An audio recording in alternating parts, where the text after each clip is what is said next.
ಅಡಿಯಂದ್ರ ಆರಾಮದೀರಾ? ಹ್ಞೂ ರೀ ಅತ್ತೀರ, ನಾ ಆರಾಮದೀನಿ. ನನಗೇನಾಗಂದು ಇವತ್ತು ಮಧ್ಯಾಹ್ನದ ಮೇಲೆ ಹೋಗಿ ತೋರಿಸ್ಕೊಂಬಂದ್ಬಿಡೋಣ ತಡ್ರಿ. ಸರಿ ಆತ್ರಿ ಅಡಿಯಂದ್ರ. ಅಂದಂಗೆ ನಿಮ್ಮ ಮಗ ಹಾಗೆಲ್ಲ ಮಾತಾಡಿದಂತೆ ಏನು ತಲೆಗೇನು ಕೆಡ್ಸ್ಕೊಳಕ್ಕೆ ಹೋಗ್ಬೇಡ್ರಿ. ಎಲ್ಲ ಕಾಲ ಬರ್ತೈತಲ್ಲ ಅವಾಗೆಲ್ಲ ಗೊತ್ತಾಕೈತವ್ರಿ. ನೀವು ಜಾಸ್ತಿ ಮನಸ್ಸಿಗೇನು ತೊಗೊಳಕ್ಕೆ ಹೋಗ್ಬೇಡ್ರಿ. ಸರಿ ಆತ್ರಿ ಅತ್ತೀರ. ಸವಿತಾವ, ಒಂದು ತಟಕ್ಕೆ ಚಾ ತೊಗೊಂಬಾರವ ನಿಮ್ಮ ಮಾವಗೆ ಮತ್ತು ನನಗೆ. ಹಾರಿ ಅಮ್ಮರ 2 ನಿಮಿಷ ತಂದೆ. ಮತ್ತೆ ಹೇಳಿ ಅಂದ್ರೆ ಹೊಲದಾಗ ಪೀಕೆಲ್ಲ ಹೆಂಗೆ ಬರಾಕುಂತೈತಿ? ಈ ಸಲನಾರ ಚಲೋ ಬರಾಕುಂತೈತೇನ್ರಿ? ಹ್ಞೂ ರೀ ಅತ್ತೀರ, ಈ ಸಲ ದೇವ್ರ ದಯಿಂದ ಪೀಕ್ ಚಲೋ ಬರಾಕುಂತೈತ್ರಿ. ಇವರು ಇಬ್ಬರು ಕಷ್ಟಪಟ್ಟು ದುಡಿಯಾಕ ಕುಂತಾರಲ್ಲ, ಅದು ಅಲ್ದ ಆಳಿಗೆ ಮತ್ತು ರೊಕ್ಕ ಕೊಡೋದು ಹತ್ತೈತೆ ಅಂತಂದು ಇವರಿಬ್ಬರನ್ನ ಎತ್ಕೊಂಡು ಕೆಲಸ ಮಾಡಾಕುಂತಾರ್ರಿ ಮುಂದೆ ನಿಂತ್ಕೊಂಡು. ಹಾಗಾಗಿ ಈ ಸಲ ಸ್ವಲ್ಪ ಪೀಕ್ ಚಲೋ ಬರ್ತೈತಿ ಅಂತ ಅನಿಸ್ತೈತ್ರಿ. ದೇವ್ರ ದಯಿಂದ ಈ ಸಲ ಪೀಕ್ ಒಂದು ಚಲೋ ಬಂದು ಸಾಲ ಒಂದು ತೀರಂಗೆ ಆಗ್ಬಿಟ್ರೆ ಸಾಕು ನೋಡ್ರಿ. ನಾನು ಅದ ಅಂತೀನಿ ರೀ ಅತ್ತೀರ. ನೋಡ್ಬೇಕ್ರಿ ಏನಾಕೈತೆ ಅನ್ನೋದು. ಮಾವರ ಅಮ್ಮರ ಚಾ ತಗೋರಿ. ಈ ಚಲೋ ಅಥವಾ ಚಾ ತಂದಿದ್ದು. ಈ ಚಳಿಯಾಗ ಚಾ ಎಷ್ಟು ಕುಡಿದ್ರೂ ಕಮ್ಮಿನ ಅನಿಸ್ತೈತಿ. ಅದು ಅಲ್ದ ತಲೆ ಒಂದು ದಿಮ್ಮ ಅನ್ನ ಕುಂತ್ಬಿಟ್ಟೈತವ. ಕೊಡವ ಚಾ. ಮಾವರ ಚಾ ಚಲೋ ಆಗೈತ್ರಿ. ಅಮ್ಮರ ಹೆಂಗೈತ್ರಿ? ಅದು ಲಲಿತಾ ಅಡುಗೆ ಮಾಡಕೊಂತಿದ್ಲಲ್ರಿ, ಹಾಗಾಗಿ ನಾನೇ ಮಾಡ್ಕೊಂಬಂದೆ ರೀ ಚಾ. ನೀ ಮಾಡಿ ಏನವ ಮಸ್ತಾಗೈತೆ ಬಿಡವ. ಚಾ ಮಾತ್ರ ಕಡಕ್ಕಾಗಿತ್ತು ನೋಡವ. ನನಗೆ ಹಿಂಗೆ ಇರ್ಬೇಕು ನೋಡವ. ನೀನು ಚಲೋ ಕಲ್ತಿ ಹೇಳವ ಅಡುಗೆನ. ಲಲಿತವನು ಹಂಗೆ ಮಾಡ್ತಾಳೆ, ನೀನು ಹಂಗೆ ಮಾಡ್ತಿದ್ದಿ. ಚಾ ಮಸ್ತಾಗೈತೆ ನೋಡವ. ತಲೆ ದಿಮ್ ಅನ್ನೋದು ಹೋತ್ ನೋಡಿ ನಂದು. ಹ್ಞೂ ಸವಿ, ಚಾ ಮಾತ್ರ ಮಸ್ತಾಗೈತಿ. ಚಲೋ ಆಗೈತಾ? ಅರಿ ಹುಷಾರಾಗಿ ಹೋಗಿ ಬರ್ರಿ ಆಫೀಸಿಗೆ. ಸರಿ ಕವಿತಾ, ನಾ ಹುಷಾರಾಗಿ ಹೋಗಿ ಬರ್ತೀನಿ. ನೀನು ಹುಷಾರು. ಮನೆಯಲ್ಲಿ ಜಾಸ್ತಿ ಕೆಲಸ ಎಲ್ಲ ಮಾಡಿ ಸ್ಟ್ರೆಸ್ ಮಾಡ್ಕೋಬೇಡ, ಸರಿನಾ? ನಾ ಆಫೀಸ್ ರೀಚ್ ಆದ ತಕ್ಷಣ ನಿನಗೆ ಕಾಲ್ ಮಾಡ್ತೀನಿ. ಸರಿ ಆಯ್ತು ರೀ. ನೀವು ಅಷ್ಟೇ ಜಾಸ್ತಿ ಟೆನ್ಷನ್ ಏನು ಮಾಡ್ಕೋಬೇಡ್ರಿ. ಯಾರೋ ಏನೋ ಅಂದ್ರಂತ ನೀವು ತಲೆ ಕೆಡಿಸ್ಕೋಬೇಡಿ. ಆರಾಮಾಗಿರ್ರಿ. ನಿಮ್ಮ ವರ್ಕ್ ಕಡೆ ಹಾಗೆ ನಿಮ್ಮ ಲೈಫ್ ಕಡೆ ಅಷ್ಟೇ ತಲೆ ಕೆಡಿಸ್ಕೊರಿ. ಮದುವೆ ಮಿಕ್ಕಿದ ಯಾವುದಕ್ಕೂ ತಲೆ ಕೆಡಿಸ್ಕೊಳ್ಳೋದಕ್ಕೆ ಹೋಗಬೇಡಿ. Okay, sure Kavita. Bye. Bye ರೀ. ಕವಿತಾ, 1 ನಿಮಿಷ.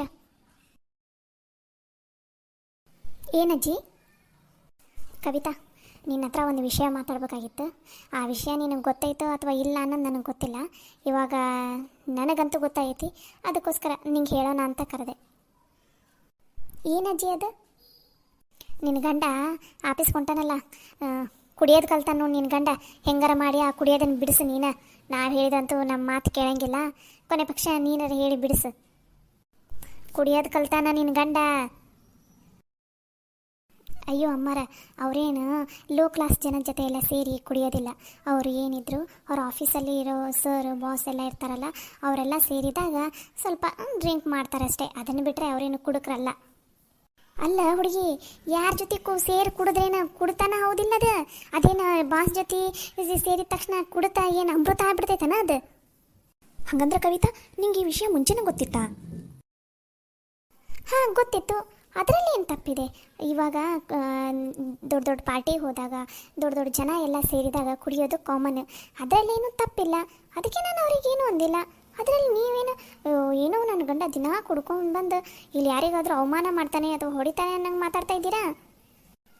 ಅಷ್ಟಕ್ಕೂ ನನ್ನ ಗಂಡ ಲೋಕಲ್ ಏನು ಕುಡಿಯೋದಿಲ್ಲ. ದೊಡ್ಡ ದೊಡ್ಡ ಫಾರಿನ್ ಕಂಪ್ನಿ ಅಂಥದ್ದೆಲ್ಲ ಬ್ರ್ಯಾಂಡ್ ಕುಡಿಯೋದು. ಹುಚ್ಚಿ, ಲೋಕಲ್ ಆದ್ರೇನು ಬ್ರ್ಯಾಂಡಿಂದ ಆದ್ರೇನು ಅದು ಕುಡಿತಾನ ತಾನೇ. ಅದೇನು ಬ್ರ್ಯಾಂಡ್ ಆಗಿದ ತಕ್ಷಣ ಅದೇನು ಅಮೃತ ಆಗ್ಬಿಡ್ತೈತೇನು? ಕೆಡೋದು ಆರೋಗ್ಯನ ಏನಿನ್ನ ಅಲ್ಲ. ನಾನು ಇಷ್ಟು ದಿನ ಎಲ್ಲ ಕಡೆ ಕೇಳೀನಿ, ಗಂಡ ಕುಡಿತಾನಂದ್ರೆ ಹೆಂಡತಿ ಬಿಡ್ಸಕ್ಕೆ ಪ್ರಯತ್ನ ಪಡ್ತಾಳೆ, ಜಗಳ ಆಡ್ತಾಳೆ ಆ ವಿಷಯದ ಸಲುವಾಗಿ ಬಿಡ್ಸಕ್ಕೆ. ಏನೇನೇನೇನೋ ಪೂಜೆ ಮಾಡ್ತಾಳೆ, ದೇವ್ರಿಗೆ ಬೇಡ್ಕೋತಾಳೆ, ಏನೇನೇನೋ ಹರಕೆ ಹೊತ್ಕೋತಾಳೆ, ಏನೇನೇನೇನೋ ಮಾಡಿ ಗಂಡಗೆ ಬಿಡ್ಸಕ್ಕೆ ಟ್ರೈ ಮಾಡ್ತಾಳೆ. ನೀ ನೋಡಿದ್ರೆ ನಿನ್ನ ಗಂಡನ ಪರ ವಹಿಸ್ಕೊಂಡು ಮಾತಾಡೋಕುಂತಿಯಲ್ಲ. ನಾನೇನು ಅವರೆಲ್ಲರ ಥರ ಹಳ್ಳಿ ಹುಡುಗಿಯಲ್ಲ. ನಾನು ಸಿಟಿನಲ್ಲಿ ಬೆಳೆದಿದ್ದೀನಿ. ಸಿಟಿನಲ್ಲಿ ಯಾರು ಹೆಂಗಿರ್ತಾರೆ, ಯಾರು ಹೆಂಗಿಲ್ಲ, ಎಲ್ಲಿ ಹೋದಲ್ಲಿ ಹೆಂಗಿರಬೇಕು ಅನ್ನೋದು ನನಗೆ ತುಂಬ ಚೆನ್ನಾಗಿ ಗೊತ್ತಿದೆ. ನಿಮ್ಮಿಂದ ಕಲಿಯುವಂಥ ಅವಶ್ಯಕತೆ ಇಲ್ಲ. ಅಷ್ಟಕ್ಕೂ ನನ್ನ ಗಂಡ ನಮ್ಮಿಷ್ಟ. ನನ್ನ ಗಂಡ ಇಷ್ಟ ಬಂದಂಗೆ ಇರಲಿ ಬಿಡಿ. ಅದನ್ನೆಲ್ಲ ತೊಗೊಂಡು ನೀವೇನು ಮಾಡ್ತೀರಾ? ಯವ್ವ ಕವಿತಾ, ಕುಡಿಯೋದು ಆರೋಗ್ಯಕ್ಕೆ ಒಳ್ಳೆಯದಲ್ಲ. ಅದನ್ನು ಮೊದಲು ತಿಳ್ಕೊ. ಇವಾಗ ತಿಂಗಳಿಗೊಮ್ಮೆ ಇರೋದು, ಆಮೇಲೆ ವಾರಕ್ಕೊಂದ್ಸಲ ಆಗುತ್ತೆ, ವಾರಕ್ಕೊಂದ್ಸಲ ಇರೋದು 4 ದಿನಕ್ಕೊಂದ್ಸಲ ಆಗುತ್ತೆ, 4 ದಿನಕ್ಕೊಂದ್ಸಲ ಇರೋದು ದಿನಕ್ಕೆ ಸ್ಟಾರ್ಟ್ ಆಗುತ್ತೆ, ದಿನ ಇರೋದು ತಾಸಿಗೆ ಇರೋದು ಕೈಯಾಗಿ ಹಿಡ್ಕೊಂಡೇ ಬಿಡ್ತಾನೆ ಬಾಟ್ಲನ್ನ. ಅದಕ್ಕೆ ಮೊದಲು ನಿನ್ನ ಗಂಡಗದು ಕುಡಿಯೋದನ್ನು ಬಿಡಿಸು. ಅದನ್ನು ಬಿಟ್ಟು ಹಿಂಗೆ ಉಪದಪ್ಪಿ ಮಾತಾಡೋಕ್ಕೆ ಹೋಗಬೇಡ. ಅಲ್ಲ, ನೀನು ಎಂಥ ಹುಡುಗಿ ಅದಿ ಅಂತಂದು ಗಂಡ ಕುಡಿಯಾಕುಂತಾನಂದ್ರೆ ಅದನ್ನ ಬಿಡಿಸೋ ಕಡೆ ಲಕ್ಷ್ಯ ಕೊಡಬಿಟ್ಟು ಇನ್ನೊಂದಿಷ್ಟು ಕುಡಿಲಿ ಅಂತ ಅಂತಿದೆಯಲ್ಲ ನೀನು. ಅಂದ್ರೆ ನೀನು ಏನಾರ ಕುಡಿತೀಯ ಏನು? ನನಗೂ ಅದ ಅನುಮಾನ ರೀ ಅಮ್ಮಾರ. ಕವಿತಾ, ನೀನು ಏನಾರು ಕುಡಿತೀಯಾ? ಮೊದಲು ಈ ಕಪ್ಪೆ ಅನ್ನೋ ಈ ಮನೀನ ಈ ಊರನ್ನ ಬಿಟ್ಟು ಹೊರಗಡೆ ಜಗತ್ತನ್ನು ನೋಡ್ರಿ, ಗೊತ್ತಾಗುತ್ತೆ ನಿಮ್ಗೆ. ಹೊರಗಡೆ ಜನ ಹೆಂಗದಾರ, ಹೊರಗಡೆ ಪ್ರಪಂಚ ಹೆಂಗಿದೆ ಅನ್ನೋದು ಗೊತ್ತಾಗುತ್ತೆ. ಅದನ್ನು ಬಿಟ್ಟು ಈ 4 ಮೂಲೆಯಲ್ಲಿ ಕುತ್ಕೊಂಡು ಬೋಧನೆ ಮಾಡೋದಕ್ಕೆ ಹೋಗಬೇಡಿ. ನಾವು ಕಾಲಕ್ಕೆ ತಕ್ಕಂಗೆ ಬದಲಾಗಬೇಕು. ಹಂಗೆ ಜನ ಹೆಂಗಿರ್ತಾರೆ ಹಂಗೆ ನಾವು ಬದಲಾಗಬೇಕಾಗತ್ತೆ. ಅದನ್ನು ಬಿಟ್ಟು ನಿಮ್ಮ ಥರ ಗೊಳ್ಳೆ ಇರಾಕ ನಮಗೆ ಬರೋದಿಲ್ಲ. ಇದು ನನ್ನ ಮತ್ತು ನನ್ನ ಗಂಡಕ್ಕೆ ಸಂಬಂಧಪಟ್ಟಿರೋ ವಿಷಯ. ಇದರಲ್ಲಿ ಬೇರೆಯವ್ರು ಯಾರೂ ತಲೆ ಹಾಕುವಂಥ ಅವಶ್ಯಕತೆ ಇಲ್ಲ. ಅಷ್ಟಕ್ಕೂ ನನ್ನ ಗಂಡ ಕುಡಿತಾನೆ, ನಿಮ್ಮ ಹತ್ರ ರೊಕ್ಕ ಏನಾರು ಇಸ್ಕೋತಾನ, ಅವ್ರು ದುಡಿತಾರೆ, ಅವ್ರು ಇಷ್ಟ ಬಂದಂಗೆ ಖರ್ಚು ಮಾಡ್ತಾರೆ. ಅದನ್ನೆಲ್ಲ ಕೇಳುವಂಥ ಅವಶ್ಯಕತೆ ನಿಮಗಿಲ್ಲ. ಬೇಕಾದರೆ ನಾನು ನನ್ನ ಗಂಡ ಕೇಳ್ಕೊಂಡ್ರೆ ಕೇಳ್ಕೊತೀವಿ, ಬಿಟ್ಟರೆ ಬಿಡ್ತೀವಿ. ನಮ್ಮ ಬಗ್ಗೆ ಇಷ್ಟೊಂದು ಕಾಳಜಿ ತೋರಿಸುವಂಥ ಅವಶ್ಯಕತೆ ಏನಿಲ್ಲ. ನೀವೆಲ್ಲ ಇಷ್ಟು ಕಾಳಜಿ ತೋರಿಸಿದ ತಕ್ಷಣ ನಿಮಗೆಲ್ಲ ಅಯ್ಯೋ ಇವರೆಲ್ಲ ನನ್ನ ಬಗ್ಗೆ ಇಷ್ಟು ಕಾಳಜಿ ತೋರಿಸ್ತಾ ಇದ್ದಾರೆ ಅಂತ ನಿಮ್ಮೆಲ್ರಿಗೂ ದುಡ್ಡೇನು ಜಾಸ್ತಿ ನಾವು ಕೊಡೋದಿಲ್ಲ. ಸ್ವಲ್ಪ ಯೋಚನೆ ಮಾಡಿ ಮಾತಾಡೋದಕ್ಕೆ ಕಲೀರಿ. ಮೊದಲು ಎಲ್ಲಿ ಹೆಂಗಿರಬೇಕು, ಎಲ್ಲಿ ಹೆಂಗಿಲ್ಲ, ಯಾರ ಜೊತೆ ಹೆಂಗೆ ಮಾತಾಡಬೇಕು ಅನ್ನೋದನ್ನು ಮೊದಲು ತಿಳ್ಕೊರಿ.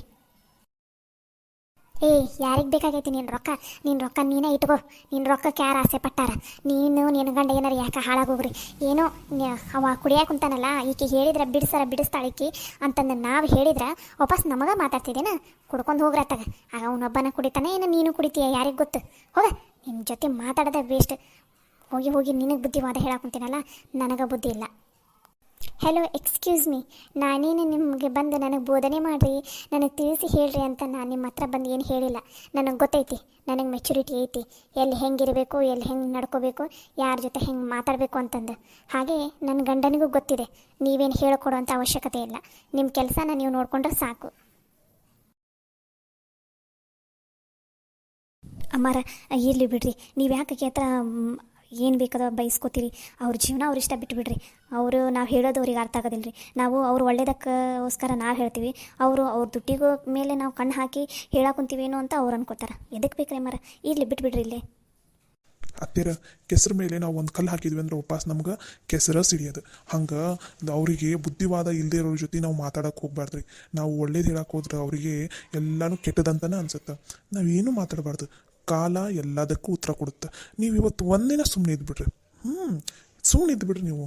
ಕಾಲ ಹೆಂಗೆ ಉತ್ತರ ಕೊಡುತ್ತೆ, ಹೆಂಗೆ ಪಾಠ ಕಲಿಸುತ್ತೆ ಅನ್ನೋದನ್ನು ನೀವೇ ನೋಡಂತ್ರಿ ಅಂತ. ನೀವ್ಯಾರು ಅವನ ವಿಷಯದಲ್ಲಿ ಎಂಟ್ರಿ ಆಗೋದಕ್ಕೆ ಹೋಗ್ಬೇಡ್ರಿ. ನೀವಷ್ಟೇ ಅಲ್ಲ, ಮನೆಯಲ್ಲಿ ಇರೋರು ಯಾರಾದ್ರೂ ಅಷ್ಟೇ ಅವ್ರ ವಿಷಯದಲ್ಲಿ ಎಂಟ್ರಿ ಆಗೋದಕ್ಕೆ ಹೋಗ್ಬೇಡ್ರಿ. ಅವ್ರ ಜೀವನ ಅವ್ರಿಷ್ಟ, ಬಿಟ್ಬಿಡ್ರಿ ಸುಮ್ಮನೆ. ಅಧಿಕಾರ, ದುಡ್ಡು ಎಲ್ಲ ತಲೆ ಮೇಲೆ ಅಹಂಕಾರ ದುರಹಂಕಾರನ ಜಾಸ್ತಿ ಬರೋಂಗೆ ಮಾಡೈತಿ. ಕಾಲ ಎಲ್ಲ ಪಾಠ ಕಲಿಸುತ್ತೆ. ನೀವು ಆರಾಮಾಗಿರಿ ಹತ್ತರ.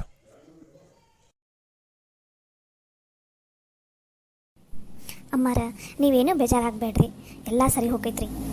ಹಂಗಲ್ಲವಾ, ಇವರಿಬ್ಬರು ಗಂಡ ಹೆಂಡತಿ ಇಷ್ಟು ದುರಹಂಕಾರದಿಂದ ಮೆರೆಯಾಕುಂತಾರಂದ್ರೆ ಇದರಿಂದ ನನ್ನ ಅಳಿಯನ ಮನಸ್ಸಿಗೆ ಎಷ್ಟು ನೋವು ಆಗಾಕುಂತೈತೆ ಗೊತ್ತನವ. ತಾನು ಎತ್ತಾಡಿಸಿದ್ದು ಮಗ, ತಾನು ಕಷ್ಟಪಟ್ಟು ತನಗೆ ಹೊಟ್ಟೆಗೆ ಊಟ ಇಲ್ದ, ತನಗೆ ಬಟ್ಟೆ ತೊಗೊಲಾರ್ದ ಕಷ್ಟಪಟ್ಟು ಇವನಿಗೆ ಓದಿಸಿದ್ರೆ ಇವಾಗ ಉಪವಾಸ ತಂದಿಗೆ ತಿರುಗಿ ಹೆಂಗೆ ಮಾತಾಡ್ತಾನೆ ಗೊತ್ತಾ ಅವನು. ಇದನ್ನೆಲ್ಲ ನೋಡಿ ನನ್ನ ಅಳಿಯಾಗ ಎಷ್ಟು ಮನಸ್ಸಿಗೆ ನೋವಾಗೈತೆ ಗೊತ್ತನವ. ಅಮ್ಮಾರ, ನನಗೆ ಗೊತ್ತೈತ್ರಿ, ನೀವು ಹೇಳೋದೆಲ್ಲ ನಂಗೆ ಅರ್ಥ ಆಕೈತ್ರಿ. ಕಾಲ ಬರ್ತೈತಲ್ಲ, ಕಾಲ ಎಲ್ಲದಕ್ಕೂ ಉತ್ತರ ಕೊಡ್ತೈತ್ರಿ. ನೀವೇನೂ ತಲೆ ಕೆಡಿಸ್ಕೋಬೇಡ್ರಿ. ಏನು ಕಾಲ ಬರುತ್ತೋ ಏನು, ಇವನು ತಪ್ಪಿನಾರು ಇವನಿಗೆ ಯಾವಾಗಾಗುತ್ತೋ ಏನು, ಮನೆಯಾಗ ನೆಮ್ಮದಿ ಶಾಂತಿ ಎಲ್ಲ ಯಾವಾಗ ಉಳಿಯುತ್ತೋ ಏನೋ. ಒಟ್ಟಿನಲ್ಲಿ ಮನೆಯಾಗ ನೆಮ್ಮದಿನೇ ಇಲ್ಲದಂಗೆ ಆಗ್ಬಿಟ್ಟೈತಿ. ಮನೆಯಾಗ ಹಿರಿಯರಿಗೆ ಒಂದು ಬೆಲೆ ಇಲ್ಲ, ಹಿರಿಯರ ಅದಾರನ್ನೋ ಒಂದು ಭಯ ಭಕ್ತಿನೂ ಇಲ್ಲ ಮನೆಯಾಗೆ. ಅವನಿಗೆ ಹೆಂಡತಿ ಹೇಳಿದ ಆಕಿನೂ ಅರ್ಥ ಮಾಡ್ಕೊಳಲ್ಲ, ಅವ ರಾಜು ಹೇಳಿದ್ರೆ ಅವನಿಗೂ ಅರ್ಥ ಮಾಡ್ಕೊಳಲ್ಲ. ಒಟ್ಟಿನಲ್ಲಿ ಇಬ್ಬರು ಸರಿಯಾಗಿ ಸೇರಾರ. ಇಬ್ಬರಿಗೂ ಜವಾಬ್ದಾರಿ ಅನ್ನೋದಿಲ್ಲ, ಹಿರಿಯರಿಗೆ ಕಿರಿಯರು ಅನ್ನೋದಂತೂ ಮೊದಲೇ ಇಲ್ಲ. ಇದೆಲ್ಲ ಅದು ಎಲ್ಲಿಗೆ ಹೋಗಿ ಮುಟ್ಟುತ್ತೋ ಏನೋ, ಆ ದೇವರಿಗೆ ಗೊತ್ತು. ಇವರಿಂದಾಗಿ ಮನೆಯಾಗಿರೋ ಯಾರಿಗೂ ನೆಮ್ಮದಿಲ್ಲದಂಗೆ ಆಗೈತಷ್ಟೆ. ಇಂಥ ಮಕ್ಕಳು ಇದ್ರೇನು ಬಿಟ್ರೇನು.